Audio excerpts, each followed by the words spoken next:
Para naman sa ating entertainment balita, bumabaha ang pagbati ng fans ni Bea Rose Santiago sa kanyang pagkapanalo bilang Miss International 2013. Maging ang kapwa beauty queens ni Bea ay nagpaabot din ng pagbati. Kitang-kita ang kaligayahan nila para kay Bea sa mga posts sa Twitter account ng bagong Miss International. Nangunguna na rito sina Lara Kigaman, Angeli De Los Reyes at Janine Togonon. Sinabi rin ni Bea sa kanyang post na mahal niya ang kanyang pagka-Pilipino at ang kanyang inaumano ang nagsilbing lucky charm niya. Kaugnay ng balitang yan, nagpaabot ang Malacanang ng pagbati sa naging tagumpay ni Bea Rose Santiago sa Miss International Pageant sa Japan. Bago naganap ang Coronation Night, nakita ang Pangulo at ang beauty queen sa pagtitipon ng Filipino community sa Tokyo.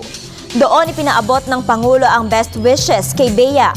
Sa panayam ng media, tinanong ang Pangulo kung nagsilbi ang pagkikitang yon na lucky charm para sa dalaga. At ito ang kanyang pahayag. From Philippines, Miss World. Thank you lang tayo. Do I consider myself a lucky charm? Kapal naman ang mukha ko sasabihin ko I'm a lucky charm to anybody. No? If some people consider me a lucky charm, thank you. But I don't think I can pronounce myself such.